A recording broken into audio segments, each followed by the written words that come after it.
Hi guys, welcome to the channel. In today's video, I'm going to show you how you can see who like your thread on Thread app. So before getting into this video, must subscribe to our YouTube channel and click on the bell icon. So the first step you simply need to do is to open Thread application.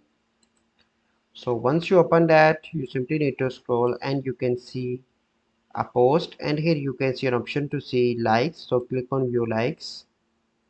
So here you can see all the likes of a post like this, and how you can see your one. So you simply need to click on your profile picture, and here you can see I simply post 6 minutes ago. So currently I only like my post, so here you can see that.